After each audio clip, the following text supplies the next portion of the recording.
அஷ்டமாதிபதி வீட்டில் சனி பகவான் போறதுனால ஸ்டாலின் ஐயா உடல்நிலையில மட்டும் கவனமாகவே இருக்கு. உடல்நிலையின் காரணமாக ஸ்டாலின் ஐயா இந்த பொறுப்புகளை அப்படியே மகனிடம் ஒப்படைப்பதற்கான வாய்ப்புகள். எப்படி ஜெயலலிதா அம்மையாரை சசிகலா அம்மையார் பின்னாடி உட்கார்ந்து இயக்கினார்களோ அந்த பொறுப்புக்கு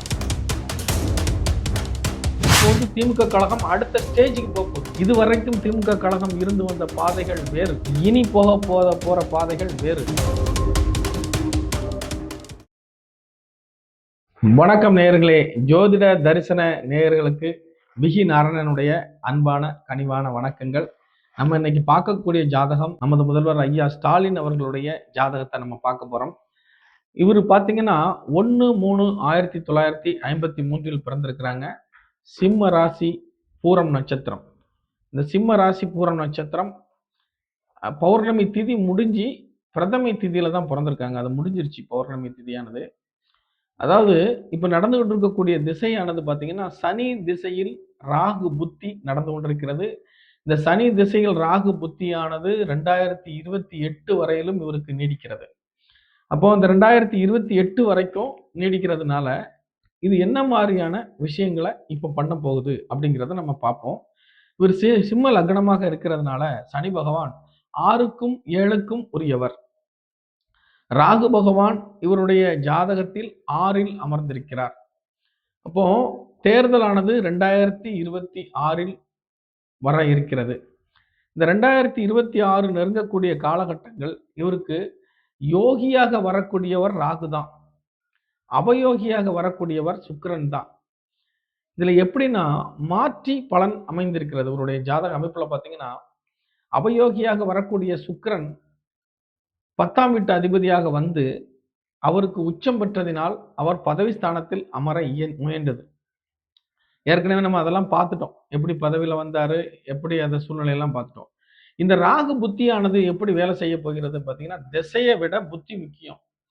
அப்ப இந்த புத்தி ராகு புத்தி இவருக்கு பாத்தீங்கன்னா கடந்த காலகட்டங்கள்ல 1977 to 94 அந்த 77ல இருந்து 94 வரைக்கும் என்ன மாதிரியான விஷயங்களை இவர் அனுபவித்து வந்தார். மேக்சிமம் அந்த 70 காலகட்டங்கள்ல அவர் இளமை பருவம், சந்தோஷம், ஒரு ஜாலியான ஒரு மனநிலை, இப்படி எல்லாம் இருந்த காலகட்டங்கள். அதன் பிறகு பாத்தீங்கன்னா 94 நெருங்கக்கூடிய காலகட்டம் வரும்போது அரசியல் சின்சியரிட்டி ஆகிறார். அரசியல்ல அப்பதான் ரொம்ப ஆழமா இறங்க ஆரம்பிக்கிறார். அப்போ இந்த ராகு புத்தியானது இப்பொழுது 2 நிலைப்பாடுகளை கொடுக்கும். அந்த வயது வேறு, அந்த அனுபவம் வேறு, அந்த இளமை பருவம் வேறு. இப்ப வரக்கூடிய இந்த ராகு புத்தியானது என்ன பண்ணும்னா ஒரு விதத்துல ஒண்ணு சூழ்நிலையின் காரணமாக ரெஸ்ட் எடுக்கிறதுக்கு மனசை தூண்டும். சரி, அலைய முடியல, டயர்டா இருக்குது, படுத்து ரெஸ்ட் எடுக்கலாம் அப்படிங்கிற ஒரு மனநிலையை கொடுக்கும். இன்னொன்னு ஏதாவது வேகமா செய்யணும், எதிரிகள் முழிச்சிருவாங்க அப்படிங்கிற இன்னொரு மைண்டையும் கொடுக்கும். ஆனா அதே சமயத்துல ராகு பகவான் ராகு புத்தியானது திருவோண நட்சத்திரத்துல அமர்ந்திருக்கிறதுனால புதன், குரு, கேது ஆகிய கிரகங்கள் எல்லாமே எதிர் நட்சத்திரத்துக்கு ஆப்போசிட்டா செயல்பட போகிறது. இந்த காலகட்டத்துல இந்த புதன், குரு, கேது ஆப்போசிட்டா செயல்படுவதால ஏற்படக்கூடிய பிரச்சனைகள் என்ன அப்படின்னு கேட்டீங்கன்னா, புதன் 2ஆம் வீட்டுக்கு அதிபதி, 11ஆம் வீட்டுக்கு அதிபதி. குரு 5ஆம் வீட்டுக்கு அதிபதி, 8ஆம் வீட்டுக்கு அதிபதி. கேது பகவான் 12லேயே அமர்ந்திருக்கிறார். அப்போ ஞானத்தை கொடுப்பார். கேது ஞானத்தை கொடுப்பார். அந்த பதவி ஆசை பெருசா இருக்காது. பதவி மேல இருக்கக்கூடிய மோகங்கள் குறைய ஆரம்பிக்கும். நம்ம நினைச்சது என்ன பண்ணியாச்சு, நம்ம உட்கார்ந்து ஆட்சி பண்ணியாச்சு, நமக்கு போதும் அப்படிங்கிற ஒரு மனநிலையை கொடுக்கும். சரி, குரு யாரா வராரு? 5ஆம் அதிபதியாக வருகிறார். 5ஆம் அதிபதி யாரு? புத்திரஸ்தானம், மகன். அப்போ புத்திரஸ்தானத்துல வர்றதுனால இவருடைய மோட்டிவேஷன் ஃபுல் திங்கிங் எப்படி இருக்கும்னு கேட்டீங்கன்னா, இந்த வருட அரசியல்லையே தன் மகனை முதல்வராக ஆக்குவதற்கான எண்ணங்கள் தோன்றும். நமக்கு போதும் அப்படிங்கிற மனநிலை அவருக்கு வந்துடும். இவருடைய செயல்பாடுகள்லாம் யார் மேலையும் கோபப்படாம, போங்கடா எல்லாம் பார்த்தாச்சு, என்னடா இருக்கு அப்படிங்கிற ஒரு மனநிலைக்கு வந்துருவாரு.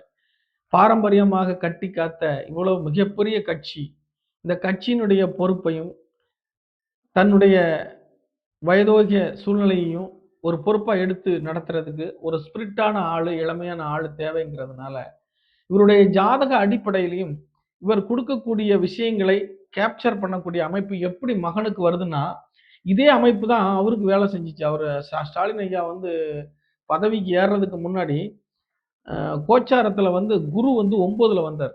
9 என்பது தகப்பனுடைய ஸ்தானம். கலைஞர் ஐயா அந்த ஸ்டாலின் ஐயா வரமாட்டாங்க, வரமாட்டாங்கன்னு எல்லாரும் சொன்னாங்க இல்லையா? அந்த பீரியட்ல 9ல் குரு வரும்பொழுது, தந்தையினுடைய புண்ணியத்தை எடுத்து மகனுக்கு கொடுத்தார். இவருடைய ஜாதகத்தில் ஸ்டாலின் ஐயாவுடைய ஜாதகத்துல பார்த்தீங்கன்னா, 9ல் குரு அந்த 9 குரு வந்து இப்ப பையனுக்கும் வேலை செய்ய போகுது. எப்படி வேலை செய்ய போகுதுன்னு பார்த்தீங்கன்னா, 5ஆம் வீட்டு அதிபதியா கோச்சார குரு பார்க்கிறார். ஜ ஜ தேர்தல் நடக்கும்போது குரு பார்வையில தான் இருக்குது மகனுடைய இது. அஷ்டமாதிபதி வீட்ல சனி பகவான் போறதுனால, ஸ்டாலின் ஐயா உடல்நிலையில மட்டும் கவனமாவே இருக்கணும்.